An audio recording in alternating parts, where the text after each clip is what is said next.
Bonjour tout le monde. Bonjour. Bonjour. Bonjour Romain. Bonjour Maryse. Allez. Bonjour. Bonjour à tous nos participants. Qui sont pour l'instant 25.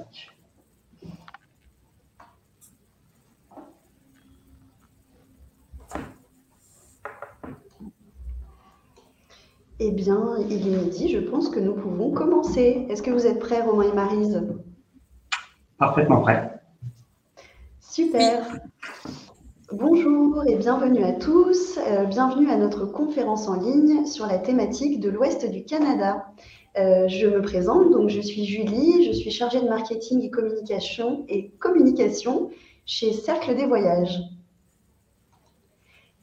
Donc ce midi, je vais vous présenter tout d'abord notre agence, puis Maryse, qui est la représentante de l'Office de tourisme du Canada en France, va vous parler de la faune et de la flore de cette belle région qui est la Colombie-Britannique dans l'ouest du Canada.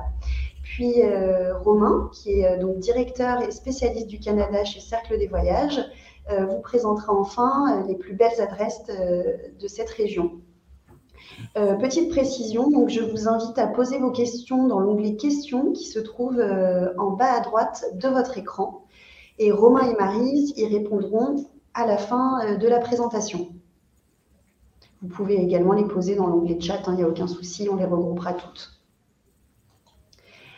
Alors pour ceux qui ne nous connaissent pas encore, je vais vous présenter donc notre agence de voyage, Cercle des Voyages. Donc depuis plus de 25 ans, Cercle des Voyages fait voyager ses clients aux 4 coins du monde dans plus de 90 pays. Et notre force, c'est que nos conseillers sont tous experts des destinations qu'ils proposent. Chez Cercle des Voyages, vous concevez donc votre projet de voyage avec un conseiller passionné qui est originaire du pays ou bien qui y a vécu. Chez Cercle des Voyages, nous réunissons une communauté de passionnés qui partagent tous une même vision du voyage, celle d'une expérience unique, chargée d'émotions, qui est capable de nous transporter intensément. On dit que ce qui fait la valeur d'un voyage, c'est ce que l'on y met de soi. Et chez Cercle des Voyages, nous prenons le temps de concevoir avec vous votre prochain voyage, celui qui vous ressemble exactement. Alors, quelle est notre valeur ajoutée? Eh bien, c'est tout d'abord notre expertise. Nos conseillers experts partagent avec vous leurs conseils, leurs bonnes adresses, les petits lieux secrets, pas trop touristiques, pour faire de votre voyage une expérience vraiment inoubliable. Et notre valeur ajoutée, ce sont également les services que nous proposons, puisque en tant que client Cercle des Voyages, vous avez accès à une conciergerie qui est disponible 7 jours sur 7 et 24 heures sur 24. Et votre conseiller dédié est bien évidemment joignable sur sa ligne directe pour pouvoir répondre à toutes vos questions, que ce soit avant, pendant ou après votre voyage. Je vais maintenant passer la parole à Maryse qui va nous présenter l'ouest du Canada. Donc c'est à toi Maryse. Merci beaucoup Julie. Je vais prendre le contrôle en vous présentant mon écran. Voilà. Je pense que c'est bien en ligne. C'est parfait. Alors, bonjour à tous, bonjour à toutes et à tous. Merci à Cercle des Voyages pour cette belle invitation. Je suis ravie d'être avec vous pour vous parler de mon pays. Donc, vous l'entendez à mon accent, je suis canadienne. Je suis originaire de Montréal, mais aujourd'hui, on va surtout parler, comme vous l'avez entendu, de la Colombie-Britannique, qui est une très, très belle région. Pour parler du Canada, il nous paraît très important, nous, chez Destination Canada, donc l'Office de tourisme, de vous parler aussi de la reconnaissance territoriale. Donc, nous reconnaissons tous les peuples autochtones et le territoire ancestral non cédé de toutes les Premières Nations, Métis et Inuits. D'un océan à l'autre, le Canada prend sa force dans sa diversité. Nous nous engageons à améliorer notre connaissance des Autochtones et de leur culture. Donc, ensemble, on décide d'aller de l'avant, toujours dans un esprit de réconciliation et aussi de collaboration. Donc, on a à cœur de vous présenter les initiatives autochtones et leur esprit d'entreprise qui permettent justement, par le tourisme, d'impacter positivement leur communauté. Donc, on invite évidemment tous les voyageurs à découvrir les communautés autochtones. Vous pouvez leur rendre visite et puis vous pouvez même regarder déjà sur le site Internet que j'ai noté ici, destinationindigenous.ca.fr. Évidemment, votre conseiller voyage est vraiment au fait de tout ce qui se fait en termes de tourisme autochtone, donc il sera de bons conseils pour vous. Alors, la bonne nouvelle, c'est que le Canada est ouvert. L'accès est même complètement ouvert. On est revenu aux formalités qu'on avait avant le COVID. Donc, bien important, il faut penser à faire une demande d'AVE. Donc, l'AVE est de seulement 7 dollars canadiens, pardon. Si c'est plus cher, c'est que vous n'êtes pas sur le bon site. Donc, encore une fois, posez bien la question à votre conseiller. Si vous arrivez à un prix plus élevé, il faut bien se renseigner et je vous ai mis ici le lien rapide pour faire la demande d'AVE et le passeport en cours de validité. Donc, à destination, qu'est-ce qui vous attend? À destination, nous, on est convaincus que la diversité est, comme je vous disais, la première richesse du Canada. Et c'est aussi ce qui touche le plus nos invités. Donc, en parlant de diversité, j'ai envie aujourd'hui de vous donner un aperçu de ce que vous verrez au Canada au sens large, même si après, on va se concentrer sur la Colombie-Britannique. Donc, je vous fais une petite mise en perspective. Le Canada, c'est le deuxième plus grand pays au monde, qui fait à peu près 15 fois la France. Donc, il y a une multitude de destinations à découvrir au gré des 10 provinces et 3 territoires. Donc, le plus dur, c'est de choisir le premier endroit à découvrir. On a 3 océans, donc l'océan Atlantique, le Pacifique, mais aussi l'océan Arctique. Et 60% des lacs sont sur le territoire, des lacs de la planète sont sur le territoire canadien. Nous avons 2 langues officielles, donc l'anglais et le français, ce qui veut dire que la langue de Molière est parlée aussi dans d'autres provinces que le Québec. Et puis, il y a des nombreuses pancartes, soit par du packaging ou par exemple sur des menus dans les restaurants qui sont traduits en français. Donc, c'est assez pratique si on apprend l'anglais. Vous pouvez vous repérer. Et puis, évidemment, comme je vous disais, on est très fiers de notre héritage autochtone avec nos 617 communautés des Premières Nations, Métis et Inuits qu'on a hâte de vous faire rencontrer. Le Canada se veut résolument au service de ces communautés. Donc, nous, on aime beaucoup parler de tourisme régénératif. On est convaincus de la puissance du tourisme qui doit prendre en compte les aspects autant écologiques, économiques que sociaux. Donc, le tourisme que nous voulons au Canada aspire à améliorer autant la qualité de vie des Canadiens et à enrichir la vie des visiteurs. Donc, je vous emmène tout de suite en Colombie-Britannique. Avant de prendre votre envol, quelques informations pratiques, site Internet, l'équipe de Cercle des Voyages, évidemment, connaissent déjà très bien toutes ces informations-là. Donc, on peut se rendre en Colombie-Britannique avec un vol direct d'Air France, un Paris-Vancouver, c'est environ 10 heures de trajet. Je vous ai mis le taux de change à peu près. Il y a 9 heures de décalage horaire. Vous avez le premier site explorercanada.fr, c'est le site de l'Office de tourisme. Et le site LOBC, c'est le site de la Colombie-Britannique. Donc, les 4 saisons de la Colombie-Britannique. Le climat de la Colombie-Britannique varie selon si vous êtes sur la côte Pacifique ou dans les terres. Côté Pacifique, tout est plus doux, plus modéré. Dans les terres, il faut vous attendre à un printemps où la nature se réveille. C'est très fleuri, malgré les températures fraîches la nuit. L'été, il fait très chaud, de 30 à 40 degrés parfois, mais s'adoucit quand même sur la côte et puis en montagne. L'automne est très coloré et abondant dans les vignobles et les vergers, donc les températures douces en journée et quand même un petit peu plus fraîches la nuit. Et puis évidemment, l'hiver est enneigé, mais c'est enneigé surtout dans les terres et en montagne, donc on peut avoir jusqu'à moins 20 degrés. Si vous êtes sur la côte, que ce soit à Vancouver ou à Victoria, vous exactement aux mêmes températures qu'à Paris. Alors, parmi les 6 villes canadiennes qui ont une liaison aérienne directe avec la France, Vancouver, c'est la porte d'entrée de l'Ouest. C'est aussi une ville qui est très dynamique, qui sert de lieu de tournage pour de nombreux films et de séries, d'où son nom Hollywood North. Donc, si vous avez vu, par exemple, Twilight, Godzilla, 50 nuances degrés, c'est des films qui ont été tournés à Vancouver. Bon, évidemment, ça se passe aux États-Unis dans l'intrigue, mais c'était tourné à Vancouver. Si on va un petit peu plus à l'ouest, sur l'île de Vancouver, la capitale provinciale Victoria, c'est une ville aux nombreux jardins grâce à son climat le plus doux au Canada. Et puis, dans le golfe de Vancouver, entre Victoria et Vancouver, donc, on héberge, il y a donc cette belle région justement héberge plus de 70 orques. Sur l'île de Vancouver maintenant, Cathedral Grove est une forêt pluviale millénaire qui est située dans le parc provincial de Macmillan. Donc ici, il n'y a pas de séquoia géant, il n'y a que des sapins. Vous pouvez y faire une randonnée interprétative entourée de sapins géants qu'on appelle les sapins Douglas au Canada, dont certains ont plus de 800 ans.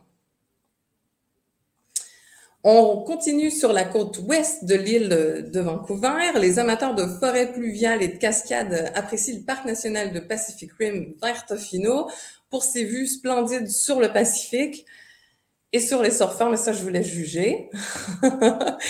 Telegraph Cove, qui est sur le côté est de l'île de Vancouver, c'est un charmant petit village d'une vingtaine d'habitants qui est reconnaissable à ses maisons colorées sur pilotis. Juste à côté du petit port, c'est surtout un point de départ réputé pour observer la faune marine, donc les orques, les épaulards, ou on dit les épaulards souvent au Canada, donc on dit plutôt les orques en France, mais aussi les marsouins, les aigles, les otaries et les lions de mer. Je ne sais pas si vous connaissez, alors vous le connaissez peut-être l'archipel sous le nom, son ancien nom, hein, l'archipel d'Aida Gwaii, s'appelait anciennement les îles de la Reine Charlotte. On vient y découvrir un monde luxuriant, retiré, empreint d'une belle spiritualité autochtone. D'ailleurs, il est géré par la communauté autochtone d'Aida et par Parc Canada. Si bien que il faut tout réserver en avance auprès des Premières Nations pour se déplacer dans cet écosystème protégé. Surnommé ours esprit, cette sous-espèce de l'ours noir se reconnaît à son pelage blanc crème qui est dû à un gène récessif. Donc, il y a une légende amérindienne, si vous allez dans la région, on pourra vous la raconter plus en détail, mais il y a une légende amérindienne qui raconte que le corbeau créateur du monde a choisi cet animal-là pour témoigner de l'âge de glace. Donc, il en subsiste à peu près 400 en Colombie-Britannique. Le meilleur moment pour les voir, c'est en septembre, juste avant l'hibernation. D'ailleurs, j'en profite pour glisser que le numéro de novembre du magazine Géo avait fait un numéro spécial justement sur la Colombie-Britannique et il parlait des ours esprits dans le reportage. Je vous amène maintenant donc on retourne sur le continent, au nord de Vancouver. Donc, on est face à l'île de Vancouver. On est sur la région qu'on appelle la Sunshine Coast. C'est avant tout un environnement splendide entre terre et mer où les montagnes côtières offrent partout des sentiers de randonnée avec des points de vue époustouflants. La Sunshine Coast, ça va plaire beaucoup aux amateurs de sport nautique pour son esprit insulaire, serein, où il y a beaucoup d'artistes qui y trouvent refuge. Il y a un spot qui est très renommé qui s'appelle Secret Cove, où vous trouverez des beaux points d'accès aux plages, des excursions en bateau, des sentiers de randonnée iconiques comme celle de Smuggler Cove, par exemple. Alors, parmi les points d'intérêt aussi de la Sunshine Coast, il y a le parc provincial de Skookumchuck Narrows. On s'y balade le long des rapides Seashelt qui sont formés lors d'un changement de marée, donc 2 fois par jour. Et puis, lorsque l'amplitude est vraiment très importante, on peut voir des kayakistes, des surfeurs expérimentés, mais il y a aussi les otaries qui vont surfer sur les vagues. On continue donc toujours sur le continent. Le trajet de Vancouver à Squamish dure à peu près 1 heure de route. Donc, ça se fait sur une autoroute connue comme la Sea to Sky Highway. Ça veut dire donc de la route vers le ciel. C'est une route panoramique entre fjords et montagnes côtières où chaque tournant est vraiment plus éblouissant les uns que les autres. C'est l'option la plus rapide pour se rendre directement à Whistler depuis Vancouver. Mais si vous avez envie de faire des arrêts dans les villages, il faut savoir qu'il y a une petite route côtière qui suit l'autoroute qui est en contrebas. Alors, Whistler, le plus grand domaine skiable d'Amérique du Nord, qui a accueilli les JO d'hiver en 2010. L'été, on peut survoler la région avec le téléphérique Peak to Peak, faire des randonnées à pied, à vélo. Le Squamish Lillooet Center propose toute l'année des ateliers et des rencontres avec les Autochtones. Faites-y un tour pour voir l'exposition, ça vaut vraiment la peine. Et oui, je vous reprécise que c'est pas que l'hiver. L'été aussi, on a nos 27 terrasses pour déguster une bière fraîche. Les épicuriens, eux, aimeront peut-être plus la vallée semi-aride de l'Okanagan, qui compte plus de 200 vignobles. Alors, le plus dur ici, c'est de choisir son SAM pour rentrer. Et donc, autour de Kamloops, vous pourrez séjourner en ranch et découvrir le mode de vie western. On peut y participer à des randonnées à cheval, faire du rapatage de bétail avec les cowboys. Le parc national du mont Revelstoke est situé à peu près à 2h30 à l'est de Kamloops. C'est un paysage de haute montagne qui offre des splendides vues là, sur des vallées très profondes, remplies de forêts anciennes et humides. Ce qui est intéressant dans cette région-là, c'est qu'on peut profiter de 2 parcs. Donc, il y a le deuxième parc réputé qui est juste à côté, qui s'appelle le Glacier, donc glacier. C'est à peu près à 30 minutes à l'est. Donc, on peut très bien combiner Revelstoke et glacier. Revelstoke, c'est une version protégée, un peu moins fréquentée des Alpes, là, où le sport de plein air se décline là, autant l'été que l'hiver. Alors, pour visiter les Rocheuses hors des sentiers battus, direction le parc national de Kootenay, c'est vers Kimberley et Cranbrook. Ces rivières aux eaux glacées côtoient des sources thermales bouillonnantes. Alors, un autre petit bijou de la Colombie-Britannique qui est un petit peu plus au nord, près de la communauté de Clearwater, c'est le parc national de Wells Grey. On peut s'y arrêter plusieurs jours là, pour faire des randonnées magnifiques comme celle des chutes Elmken. C'est une des chutes les plus incroyables du Canada, dans un canyon, mais hyper accessible parce qu'il y a un parking juste à côté de la cascade. Et le parc Yoho, quant à lui, constitue la partie ouest des Rocheuses canadiennes. Donc, on y trouve des sentiers de randonnée là aussi, des paysages spectaculaires avec des grandes parois rocheuses très abruptes, beaucoup de cascades et puis des sommets vertigineux. La ligne de séparation des eaux entre l'océan Pacifique et Atlantique se situe donc dans les hauteurs des Rocheuses. Et donc, c'est la ligne aussi qui démarque la séparation entre le sud de la province de l'Alberta et de la Colombie-Britannique. Donc, on est vraiment très, très proche. Et en hiver, c'est la patrie de l'héliski. Pour ceux qui souhaitent poursuivre la découverte de la destination, je vous suggère les podcasts de Destination Canada qui s'appellent Tire-toi une bûche. Tire-toi une bûche, c'est une expression québécoise qui est encore utilisée maintenant, qui veut dire prends-toi une chaise, viens t'asseoir, on va jaser. Vous allez pouvoir accéder à ces podcasts-là sur toutes les plateformes habituelles, hein, Amazon, Apple, Deezer, Spotify. Et sur la première saison, on a parlé donc des lacs, des ours de l'hiver au Canada, des aurores boréales et aussi de notre cuisine. Et sur la plateforme Spotify, on vous invite aussi à découvrir le Canada par 2 entrées différentes. Donc, il y a une première qui s'appelle Monte le son. Ça permet de découvrir 4 villes canadiennes via des playlists d'artistes canadiens. Tandis que Respirer profondément, ça permet de sillonner des magnifiques paysages du Canada dans des balades méditatives guidées. Alors, je vous remercie pour votre attention. Je vais vous présenter une petite vidéo pour terminer.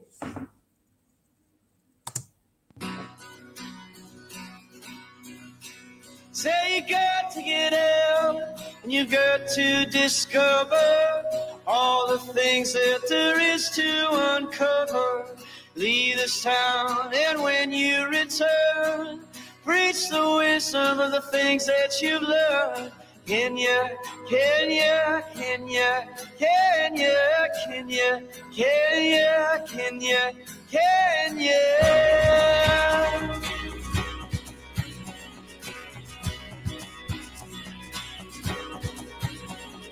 Kenya, Kenya, Kenya, Kenya, Kenya, Kenya, Kenya, Kenya.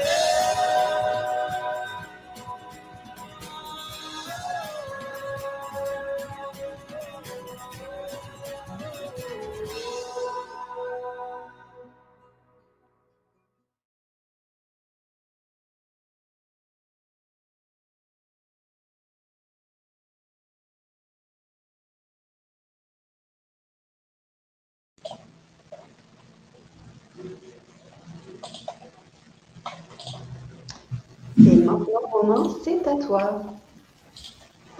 Oui, alors, je vais partager mon écran à mon tour. Et merci Maryse pour cette belle présentation.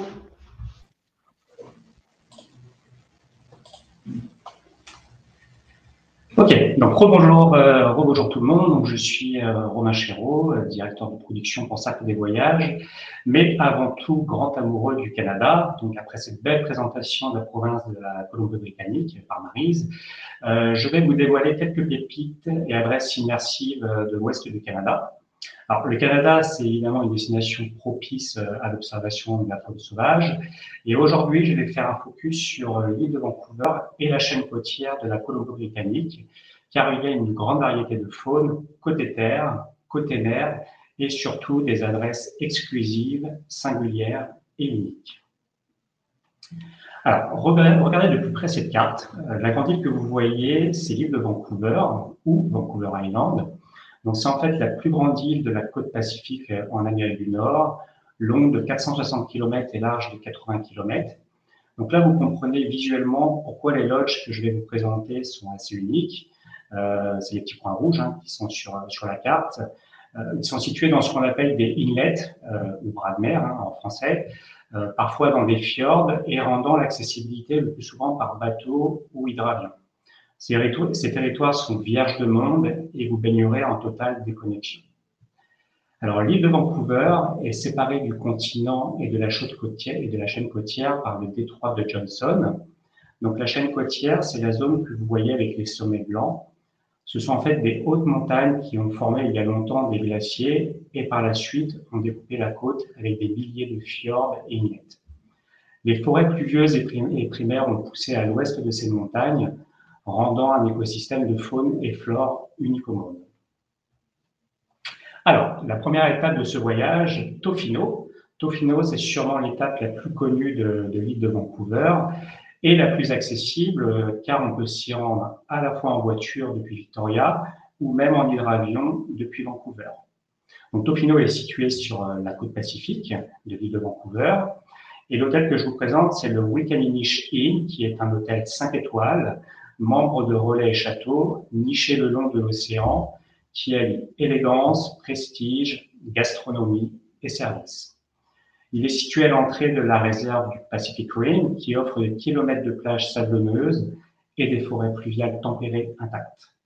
On y fait des randonnées et on surfe sur les vagues de l'océan. Alors, parmi les expériences et les excursions qu'on peut faire pour approcher la faune, on a 2 excursions à la demi-journée que nous privilégions en Zodiac, soit l'observation des baleines côté océan, ou alors l'observation des ours noirs, qui sortent souvent à marée basse dans les eaux calmes des criques intérieures de la baie de Tofino. La seconde adresse se situe au nord de la Sunshine Coast, dans un bras de mer appelé Desolation Sound. C'est le Klaus Wilderness Lodge. Alors, on y accède en avion depuis Vancouver, puis le bateau du lodge vient vous chercher à l'aéroport. Alors, le Klaus Lodge a cette particularité de faire vivre l'esprit des peuples des Premières Nations qui font perdurer leurs coutumes et traditions dans ces zones de l'ouest du Canada. Le style du lodge est résolument tourné vers l'éco-chic, laissant une immense part à l'authenticité, un luxe discret, immersif.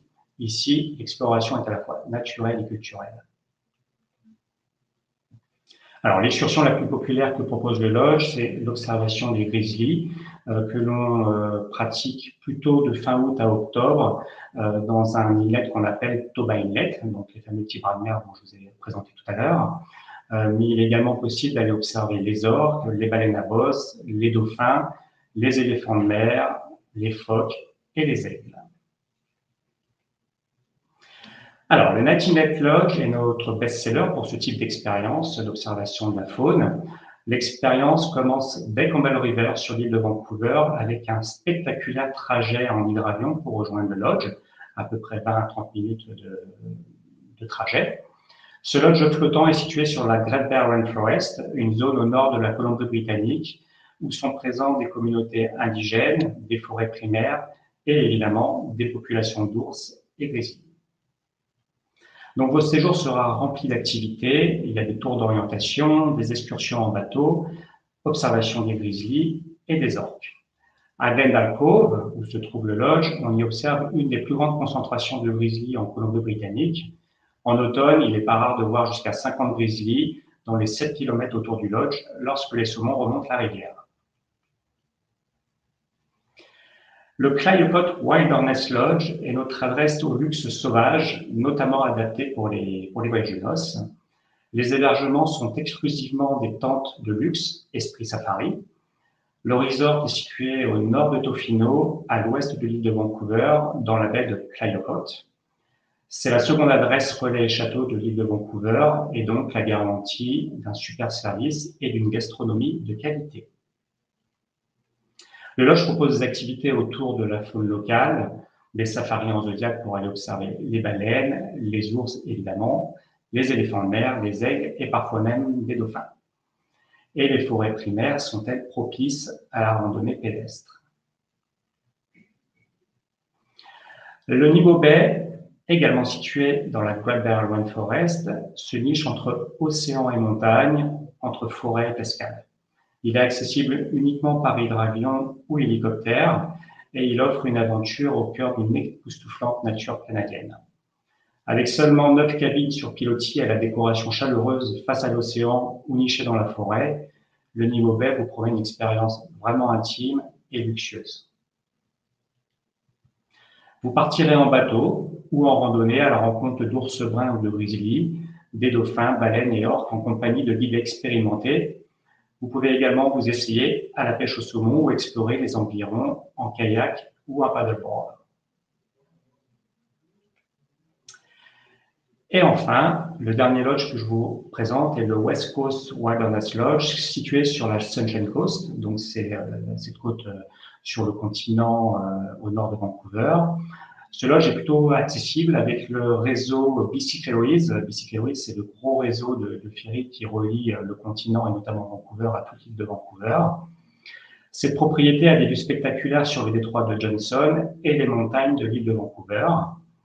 Il y a un choix d'aventures passionnantes à faire, notamment en Zodiac, le tour à Jarvis Inlet, Princess Louisa Inlet, qui sont l'un des voyages les plus pittoresques de la côte, avec des chutes d'eau, des communautés autochtones et des forêts émeraudes en prime. Alors, pour résumer, ces adresses, elles s'intègrent évidemment parfaitement dans le cadre d'un voyage personnalisé et sur mesure dans l'ouest du Canada. Ces adresses ne sont pas exhaustives, hein. On aurait pu passer encore plus de temps ensemble pour vous présenter encore d'autres expériences. Il existe au Canada des multiples expériences tournées autour de l'observation de la faune, comme par exemple les ours polaires dans les Manitoba, l'observation des belugas dans le Nunavut, ou encore les orignaux et les cerfs de Virginie en Gaspésie. Comme le disait Maryse, pour voyager dans l'Ouest canadien, on a pas mal de compagnies aériennes, mais seule Air France dessert directement Vancouver depuis Paris. Tous ces modules expérientiels que je vous ai présentés sont des forfaits tout inclus, du fait de l'isolement de ces adresses. Évidemment, on ne peut pas aller dîner à l'extérieur, donc les repas seront toujours inclus, tous les transferts et évidemment les expériences autour de l'observation de la faune. Et en général, la meilleure période pour aller dans cette région se situe entre mai et octobre, d'une part grâce au climat qui est beaucoup plus favorable, mais surtout parce que la présence des ours, des orques, des belugas se font vraiment à cette période entre mai et octobre. Alors, merci à toutes et à tous pour votre attention. J'espère que cette présentation a éveillé votre curiosité à explorer l'ouest du Canada et sa faune marine. Donc, si vous souhaitez concevoir un voyage dans l'ouest du Canada, on a nos conseillers spécialistes et experts du Canada qui pourront échanger avec vous et vous aider à co-construire votre futur voyage. Donc maintenant, place aux questions auxquelles Maryse et moi nous ferons un plaisir d'y répondre. Merci Romain, merci beaucoup Maryse. Nous avons une question qui est revenue 2 fois, qui est: quelle est la meilleure saison pour voyager dans l'ouest du Canada? Et Cécile précise sa question en demandant quelle est la meilleure saison pour un combiné Vancouver-Rocheuse. Alors Maryse, est-ce que tu peux nous répondre s'il te plaît? C'est ce que Romain disait, hein, je suis tout à fait d'accord avec lui. De mai à octobre, Heureusement. c'est très bien. C'est très bien. Sachez que si vous combinez les rocheuses canadiennes, c'est-à-dire commencez par Jasper et Banff ou finissez par Jasper et Banff, sachez qu'il y a des vols directs avec la compagnie WestJet depuis Paris jusqu'à Calgary. Et donc, vous pouvez faire un vol direct au moins sur un de vos deux trajets si vous ne faites pas une boucle. Et WestJet vole aussi au départ de Vancouver, mais via Calgary au retour. Donc, ça peut être une solution intéressante pour combiner. Après, pour la période, c'est vrai que mai-octobre, c'est très favorable. Si on devait préciser deux meilleures périodes dans cette période, c'est vraiment quand les ours sortent. Donc, en général, après l'hibernation, mai, c'est une bonne période. Ou quand ils se nourrissent une dernière fois avant d'aller hiberner, donc c'est-à-dire fin août, début septembre. En général, justement pour septembre et pour loger dans ces lodges, il faut s'y prendre presque un an à l'avance parce que c'est les périodes les plus prisées et les plus populaires avec la plus grande chance de voir la faune et notamment les ours. Donc voilà, mai à octobre, c'est vraiment une bonne période, mais plus spécifiquement début du printemps ou fin de l'été, on va dire. Merci Cécile pour votre question. Je ne sais pas si on avait d'autres questions. Oui, il y a Pauline qui demande, Romain, si tu peux nous donner une idée de budget repas sur place. Alors, sur les budgets, comme je le disais tout à l'heure, ces lodges qu'on a présentés sont vraiment des forfaits presque tout inclus, puisque l'inaccessibilité fait que le lodge va fournir tous les repas, les activités, etc. Donc, par exemple, si je vous donne un ordre de grandeur du budget pour ces lodges, quand on y passe 3 nuits, parce qu'on n'y va pas pour juste une nuit, hein, quand on va y passer 3 nuits, on va être aux alentours de entre 1500 et 3000 euros par personne, tout compris donc pour 3 nuits. Après, si on est au Week-end à Tofino, donc là on est en hébergement, on est à côté du petit village de Tofino, donc c'est assez sympa justement de sortir au restaurant dans un village qui est assez animé, qui est assez sympa. Là, du coup, les repas, ça va être un petit peu comme en Europe, hein, pour dîner, entre 30 et 50 dollars canadiens, entrée, plat, dessert. Donc, voilà, je pense à peu près comme la France. Et j'en profite, si on parle des restaurants, pour dire que Vancouver a maintenant 6 étoiles au guide Michelin. Donc, vous pouvez trouver une liste de très, très bonnes adresses à Vancouver recommandées par le Michelin, des restaurants étoilés. Et il y a aussi des restaurants qui sont tenus par des chefs autochtones dans l'Ouest canadien, dont un qui s'appelle Salmon and Bannock, qui est situé à Vancouver. La chef Inès est francophone. Donc, ça peut être très sympa comme soirée d'aller découvrir autant la cuisine locale. Elle travaille beaucoup le saumon, entre autres, et puis de faire une belle rencontre autochtone, l'occasion d'un bel échange aussi. Il y a Céline qui demande si les hébergements que tu nous as présentés, Romain, sont adaptés pour y loger avec des jeunes enfants de 8 et 4 ans, précise-t-elle. Oui, il n'y a aucune restriction. Il y en a qui sont particulièrement adaptés, par exemple, pour des voyages de noces, comme le Clayoquot Wilderness, parce qu'on est sous tente et c'est assez charme et sympa. Mais sinon, tous les lodges, alors faut pas y aller quand on est vraiment trop petit et trop bébé, hein, parce que on a quand même pas mal d'excursions qui se font en Zodiac pour aller observer la faune. Donc ça, c'est pas forcément le plus adapté. Mais les jeunes enfants, ados, c'est parfaitement adapté. Et de toute façon, toute l'observation de la faune au Canada, c'est justement très propice pour toutes nos familles. Donc, à partir de 4 ans, c'est tout à fait faisable. Ouais, 4-5 ans, pas moins, je dirais, mais à partir de 4-5 ans, on peut faire ce genre d'expérience. Ouais. Ok, super. Et du coup, je voulais rebondir sur cette question pour demander si un voyage dans l'ouest du Canada, en Colombie-Britannique, c'était un voyage qui se faisait plutôt en circuit privé ou au volant d'une voiture de location. Quelle est la formule la plus adaptée, ou bien encore en petit groupe avec un guide? Moi, je conseille vraiment la formule location de voiture parce qu'on a beaucoup de liberté. Et puis, comme je le disais tout à l'heure, ces lodges s'intègrent parfaitement dans un voyage au complet pour explorer notamment les Rocheuses. C'est formidable de le faire en location de voiture parce qu'on peut s'arrêter à beaucoup d'endroits, observer les magnifiques paysages. Et après, on peut intégrer ces modules soit en prenant un ferry, soit en prenant un hydravion. Et après, on peut tout à fait reprendre sa location de voiture. Donc ça, c'est une formule qui est très populaire et qu'on propose pour beaucoup de nos clients. Après, on propose aussi des circuits accompagnés. Alors, les circuits accompagnés, les guides, ils vont pas forcément aller dans ces lodges-là, parce que là, on est vraiment sur quelque chose de très immersif et expérientiel. Mais on a un circuit accompagné exclusif d'ailleurs, Cercle des Voyages, qui permet de faire un grand tour de l'Ouest canadien, côté Alberta et côté Colombie-Britannique. Et pour répondre à votre question, Julie, on peut parfaitement aussi avoir un chauffeur privé. Donc ça, on peut le faire vraiment sur mesure. S'il y a des gens qui n'aiment pas conduire ou qui n'aiment pas forcément être en groupe et qui veulent voyager juste en famille, on peut proposer un chauffeur privé. Bon, évidemment, ça revient plus cher parce que le chauffeur sera juste pour les participants, mais c'est tout à fait envisageable. Mais c'est vrai que l'autotour est une formule assez appréciée et assez sympa pour voyager dans l'ouest du Canada. Alors, nous avons une question de Daisy qui demande combien de jours faut-il prévoir pour bien apprécier toute la beauté de la Colombie-Britannique. Alors, si on veut, ça dépend le nombre de régions que vous souhaitez combiner, hein, ça dépend du temps dont vous disposez, mais je pense qu'il faut au minimum une semaine. Vos conseillers vont pouvoir vous donner la solution en fonction du temps que vous avez, mais ne serait-ce que pour bien profiter sur place, sachant que le trajet est quand même, le vol hein, est d'une dizaine d'heures. Je pense qu'il faut au minimum une semaine. Ouais, et puis nous, on fait même, la durée moyenne de séjour sur cette région, on est plus du coup sur du 15 jours, mais après, le but, c'est vraiment d'explorer. Donc, c'est vrai que plus les gens ont du temps, mieux c'est, hein, parce que c'est immense comme territoire. Le slow travel, c'est un concept de voyage qu'on aime beaucoup, c'est-à-dire prendre son temps, déconnecter. On peut passer 3 semaines facilement, on va pas du tout s'ennuyer dans l'ouest du Canada.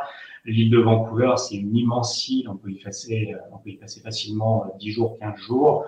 Donc, si vous avez du temps, on trouvera facilement des choses à vous faire découvrir parce qu'il y a énormément de choses à faire et énormément de choses à explorer. Mais c'est vrai que le voyage est long, le vol est plutôt long, donc on conseille quand même de faire au moins 15 jours sur place.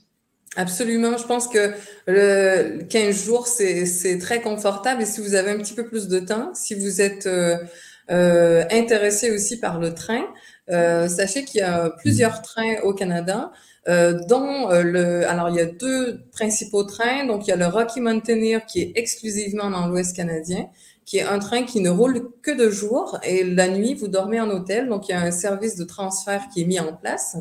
Donc, ça vous permet à chaque fois de voir toutes les plus belles vues. Et si vous voulez l'expérience du train où on dort dans le train et qu'on fait plusieurs étapes, là, c'est avec Via Rail.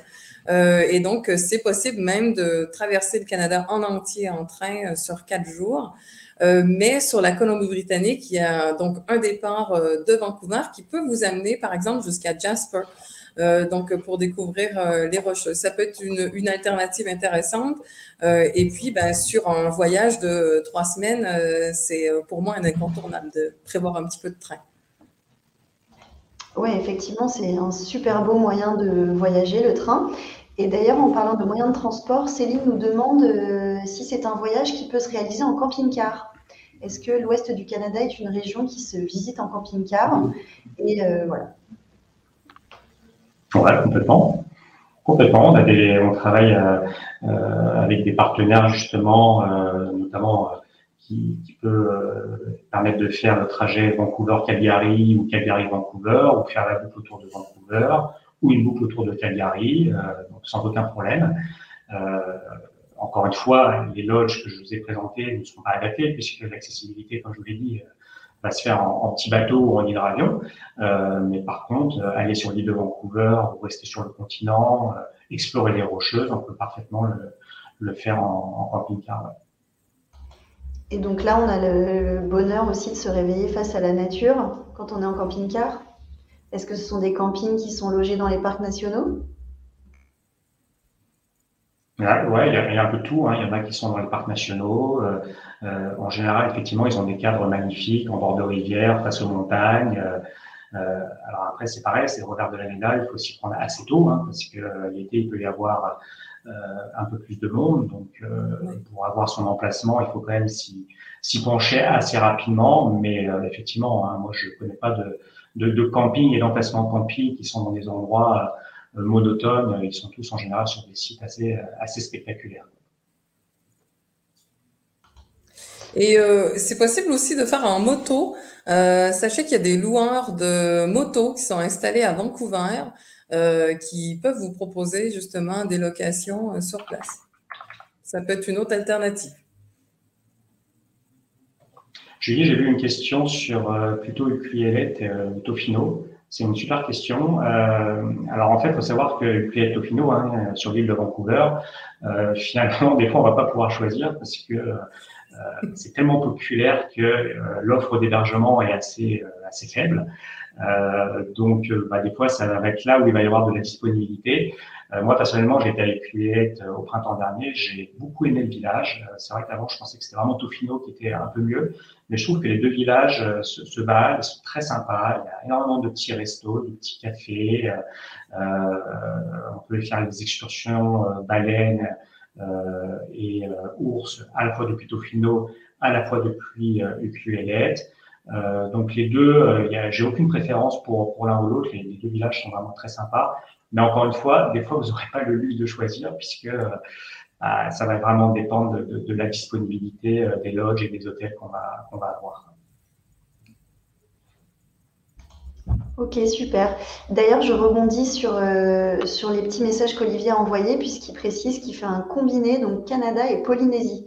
Donc vraiment, avec Cercle des Voyages, vous pouvez faire un voyage complètement personnalisable et à la fois partir dans les paysages très rocheux, montagneux du Canada et puis finir sur les lagons turquoises de Polynésie.